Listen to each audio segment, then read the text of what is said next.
Այս ռոբոտը արդեն քեզնից լավ է հիշում, թե ինչ պիտի անես։ ChatGPT-ի schedule ֆունկցիան օգտագործել ես, պիտի զանգես, հիշացնում է, ժողով ունես, նախապես նախազգուշացնում է։ Քեզ մնում է ուղղակի հետևել ու անել այն, ինչ ասում է։ Ու այս բոլոր մասնագիտությունների համար է աշխատում։ Օրինակ բժիշկների համար հիշացնում է, որ հիվանդին զանգել, հուշում է ում ինչ անալիզ գրել, ու վերջում էլ գրում է պացիենտը ստացել է պատասխանը։ Պահ,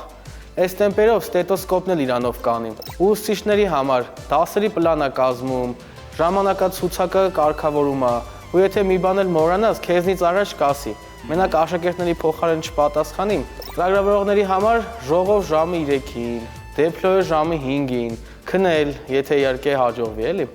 GPT-ն միշտ արթուն է, ի տարբերություն մեզ։ Կրեատիվների համար Instagram-ում Reel-ը post-ի ժամը 7-ին, լոգոյի սևագիր ունես ուղարկելու 5-ին, վիդեոյի ստանալի deadline-ն է մոտենում։ Դու մոռանաս, ինքը հաստատ չի մոռանա։ Ու երբ պետքա հիշացնում է։ Մի խոսքով GPT-ն արդեն այն հավատարիմ ընկերն է, որ ոչ միայն հիշեցնում է, այլ երբ պետքա սուտ էլ կասի քո փոխարեն, բա թե մելիքը զբաղված է, հետո զանգի։